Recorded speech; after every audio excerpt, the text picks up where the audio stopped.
Hey, it's Vicky, and I'm back with another vlog for you guys. And this time around, I wanted to kind of do a similar vlog to one that I did a couple months ago back in the summer, where I sort of revisited books that came out in the summertime, and that came out last summer, I should say. So the summer of 2021, I went through that list that I made, that video that I made, and the ones that I hadn't read yet a year later, I read and did a vlog. So I thought I would do the same thing for the fall because, I don't know, I thought it was kind of fun and a good way to sort of hold myself accountable because, I mean, I'm putting these books out there saying I want to read these, so I should read them, right? So in the fall video that I did, again, I'm not going to do like a reaction to the video because I feel like that would just take way too long.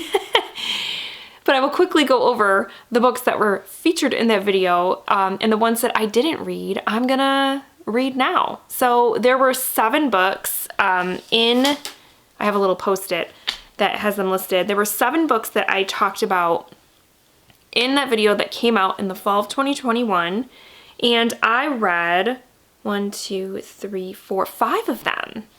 So that's pretty good. Okay, so the ones that I did read, unfortunately, the first one was a 2-star read for me. It was The Death of Jane Lawrence by Caitlin Starling. I did not like this one very much. I remember really liking the first half and sort of the setup, and then the book sort of took a turn, the plot. This whole like different element was kind of brought in, and I didn't really like that part, and so it kind of like went downhill, and then I felt like the ending was just very lame. So that one wasn't so great. And then I read The Storyteller by Dave Grohl. And guys, this is still probably right now in my top 3 books that I've read so far in 2022. It's Dave Grohl's memoir, just about his musical journey and his career with Nirvana and the Foo Fighters, and just sort of how he came to be a musician. And I just really loved it. I just really loved his way of storytelling. It was very entertaining. It was very inspiring. I just absolutely loved it, and it was a 5-star read, and like I said, one of my favorites of the year. I will be shocked if it's not on my favorites list for 2022. Then I read Within These Wicked Walls by Lauren Blackwood, and that one I think I gave 3 stars to. I remember really wanting to read it because it was kind of pitched as a Jane Eyre retelling, and unfortunately to me it didn't really have a lot of the Jane Eyre vibes that I was looking for.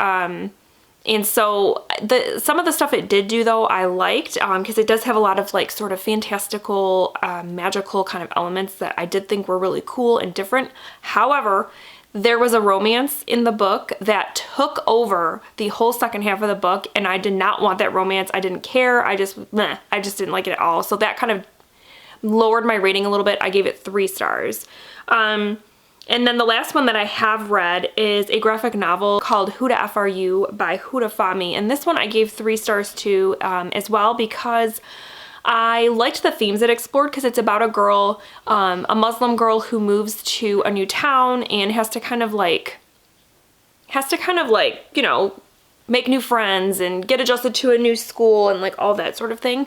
And so I liked the coming of age elements. I liked how it addressed some of the things specific to the Muslim community, like Islamophobia and things like that, and what it's like to be a teenage Muslim girl in this country.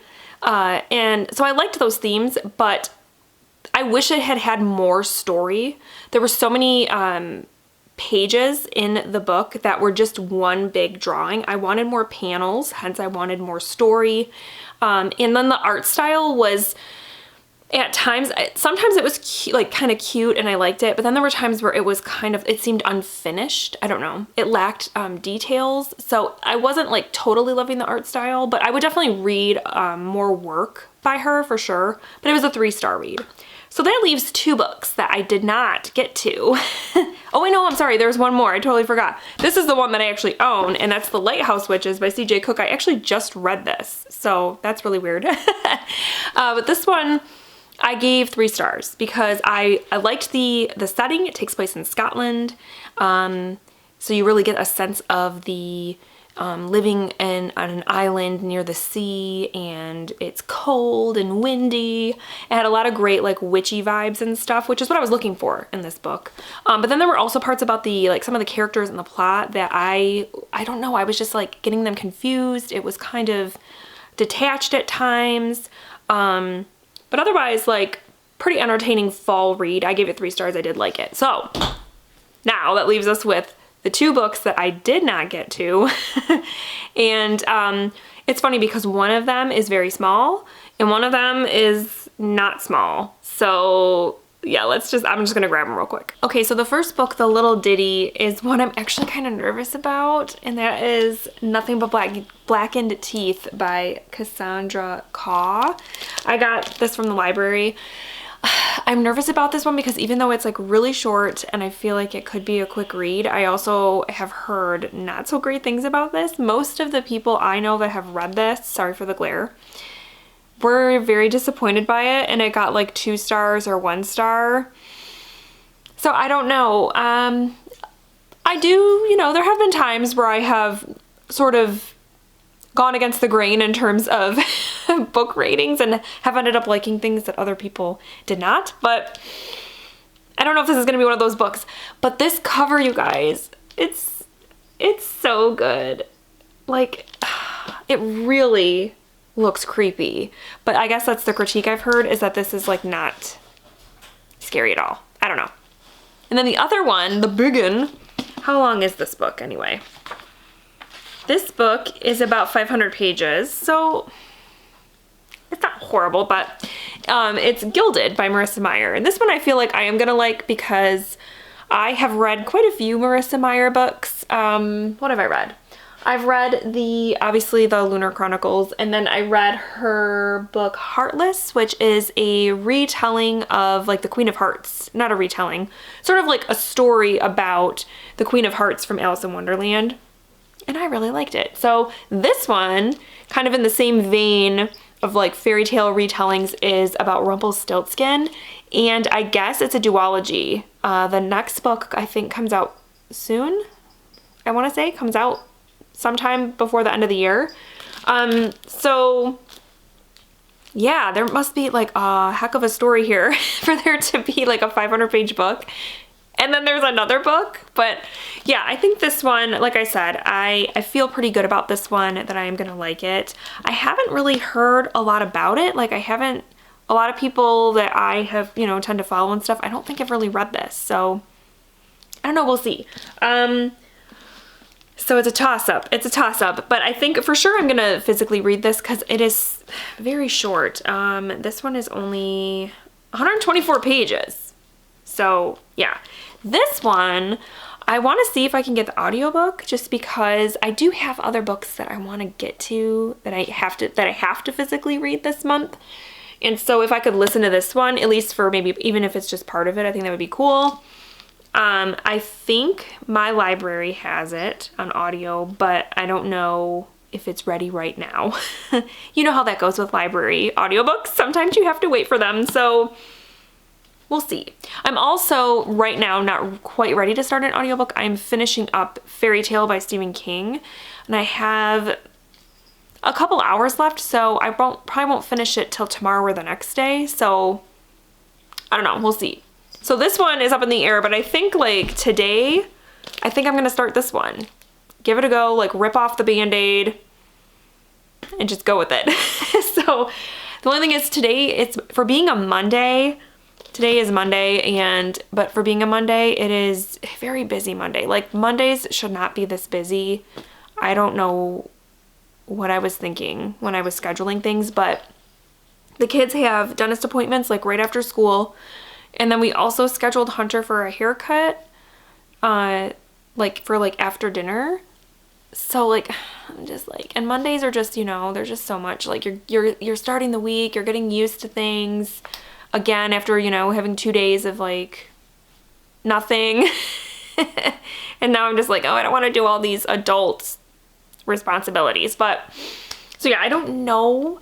I do have like an hour before I have to go get the kids from school and do all the things. So I should be able to start this and kind of dip my toe in see what it's like. So yeah, this is what I'm going to be reading for this vlog. Sorry, they're so shiny, glary because they're from the library, but yeah, so once I have an update, I will let you know. So I'm pretty excited. I got some bookish mail today. I decided to order a Literally Dead book club sweatshirt. This is Kayla from Books and Lala, her book club that she runs, and I wanted some merch. So I got a sweatshirt, and I ordered it like 2 sizes bigger than I normally wear because I like my sweaters to be oversized and super comfy. So well, let me put it on. First impressions are I am liking how big it is. that is a plus. Okay. Oh, this feels nice. Yes, this is great. So yeah, Literally Dead book club. Okay, yeah, I like it. I like it. Okay, initial impressions on this book. So basically the setup, I only read the first chapter, so I'm like 30 pages in. And the basic like initial setup is you have these 4 people, 2 guys, 2 girls. One of the guys, one of the girls is getting married. But like they've all at one point or another like dated each other, like, well, the girls and the boys. And like, so there hasn't been like, the 2 guys haven't dated, the 2 girls haven't dated. But anyways, and they go to this mansion in Japan. And the only thing that's kind of like perplexing to me right now is that these 4 people don't seem to like each other like at all. To the point that I'm like, why would they decide to do anything together, let alone go to another country? Because they are, this place is in Japan. They do not live in Japan. They specifically traveled to Japan to go stay at this mansion. And it's like, why would they do this if they all just really, I get the impression, do not like each other. And they have a lot of history, they have a lot of baggage, and I get that. And that can be a good setup for a horror story, because I mean, I think that's a lot of your best horror deals with people that are in some way with each other, like in a group. They are somehow having some sort of conflict, or are dealing with grief, or have just gone through a traumatic event or something. Like, it almost like, to me, when you're reading a horror story where something like that happens, it kind of enhances the horror, almost like it's because of those emotions and those feelings, events, whatever, that they're more susceptible to the horror that they're experiencing, like, if that makes any sense. So like books like, for example, The Shining, you have this family and they have problems before they go to the hotel, and the hotel just sort of kind of enhances what's going on with them, like that sort of thing. So I think that can be a great setup for a horror story. So I get it. I get the 4 people have baggage within the 4, between the 4 of them, really. But it's almost to the point where it's like, why are they even, like, the 4 of them traveling together? Like, it's just really, so yeah, I'm a little bit confused about that. But the like horror of it all, because when they first get to the house, the one guy is kind of talking about the lore of the house, that this was a long, long time ago, that this bride was there and her husband to be never made it. He died on the way there or something like that. So she insisted that she be buried alive in the walls of the house. And then every year since then, a girl somehow, they haven't really explained it much, but a girl is also put into the wall. So this house is full of dead girls that have been buried alive in its foundations and stuff. So that's kind of creepy. I like it. I like that setup. It's just these people I don't know about yet. I don't know about the people. And then also the writing, like, and it's called Nothing But Blackened Teeth, but I noticed there has been a lot of focus on the characters' mouths.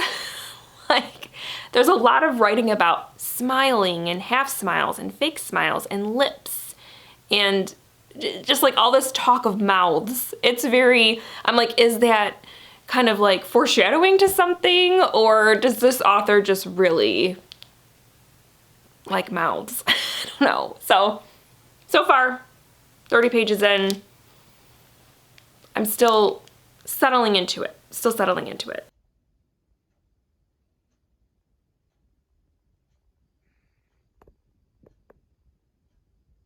So I finished Nothing But Blackened Teeth, and I'm gonna give it 2 stars. Like a lot of my bookish friends, I did not enjoy this very much. I think my biggest problem with it was that all of the characters were insufferable, and I didn't like any of them. I didn't care about any of them. I didn't find any of them interesting, because I'm definitely not one who has to like every single character in a book, but I have to have at least one character, even if they're unlikable, that I see something, I see something in them. I am interested in them. They intrigue me, something like that. And just none of the characters in this book were that. And you spend a lot of the time with the 5 of them, because there ends up being a 5th person show up, another guy. So it's 3 guys, 2 girls, and like I said in the other clip, like, they're friends, but it's almost like, why? Because they don't seem to like each other at all. And so they spend a lot of time just like arguing with each other and like rehashing the past, and yeah, it just didn't really work for me. And it's unfortunate, because it had a really good setup. Like I said, that kind of setup, like people showing up to a, let's say, haunted place with excess baggage, be it emotional or whatever, can make for a really good horror story. But in here, I just feel like it missed the mark, because there wasn't enough heart in this. Like I said, the characters were just so unlikable that I didn't care what happened to them. And so when the climax happened, I felt nothing. I do think it had some good horror elements, some creepy parts, where I would maybe give this author a try again, just to kind of see what else she's got. Because I think, like I said, like, her imagination and the way she writes creepy stuff is good. It's just the characters, not so good. So yeah, this is getting 2 stars. I am glad that I never purchased this, that I, got it from the library, because I would have been very disappointed that I would have spent $20 on a 2-star book. So, all right. So that means next up is Gilded, which I'm still kind of, I still think I want to try the audiobook, at least to start. So yeah, I'm gonna hopefully start that one, and then I will let you guys know how it's going. Hey, so I'm in Hunter's room because I was just swapping out his bed sheets, because I'm washing sheets today, but so I thought I would do a different locale to give you guys a check-in. I have listened to about 100 pages of Gilded, and I like it so far. I like what Marissa Meyer does with these like fairy tale retellings. She's just really good at it, like, because she's giving you the fairy tale as you know it, but just adding more, giving the characters more depth, more of like a backstory, and also gives them, it almost feels more modern, even though it's not necessarily set in like our time or anything, but it just feels more modern. So like our main character, I forget her name, Cyrilda. I just got to the part where she meets Rumpelstiltskin for the first time, and in this though, he tells her his name is Gild, I think. So obviously, because that's the whole part of the fairy tale, right, is that like she doesn't know his real name.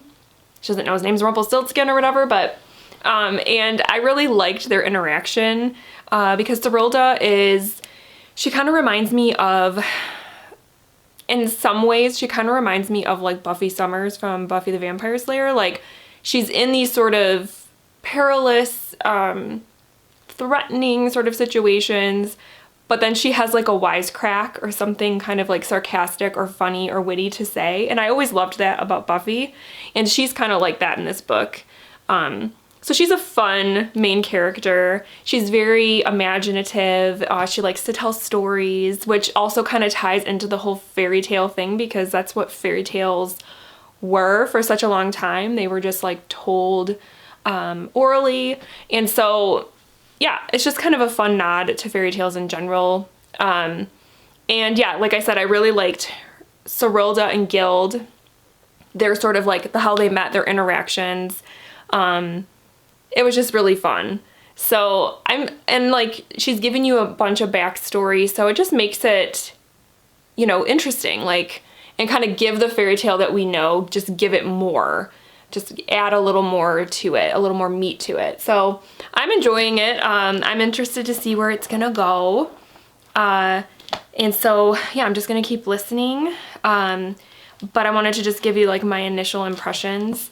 So today, we don't have a whole lot going on during the day, but we were thinking about going to a Halloween attraction, if you will, today.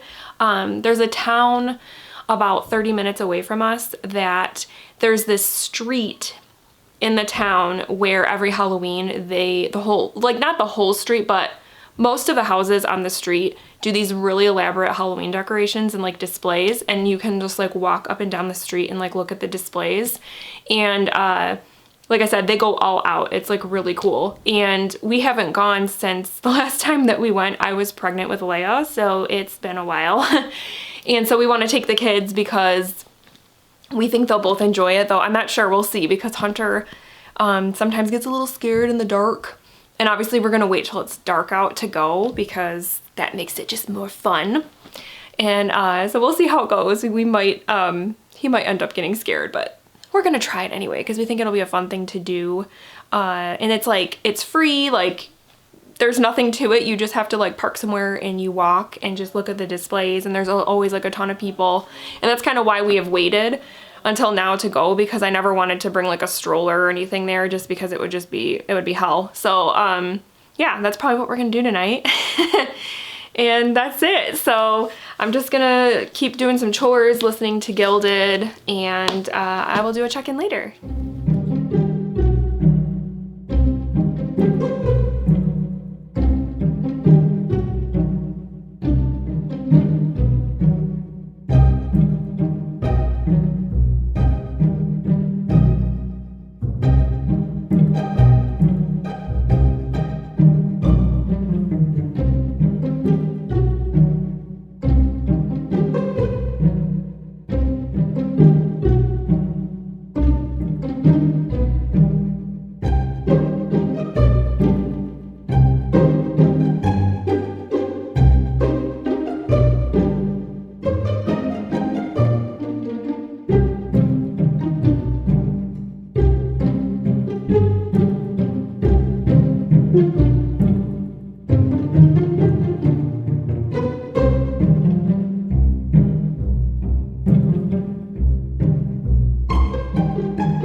out of the dentist, and it's about lunchtime, and McDonald's, you may or may not know this, has brought back the Halloween Happy Meal buckets, and the inner child in me, my inner child is demanding that I get one of these boxes. So my 38-year-old ass is gonna go to McDonald's and get a Happy Meal.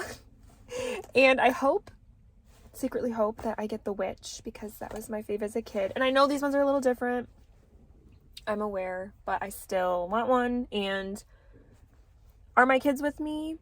No. Are they gonna get Happy Meals today? No. I'm calling this self-care. Self-care. They'll get their Happy Meal Halloween buckets some other time. This is my time.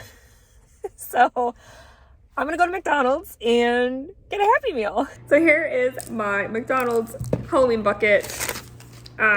Obviously I got the ghost, which isn't bad. It's kind of cute because the face changes, which is fun. This lid is dumb. It's like paper and it has like weird stickers. I'm like, why can't they give us a real lid like the old ones had? But whatever. So yeah, I got my meal. I got some fries and a cheeseburger.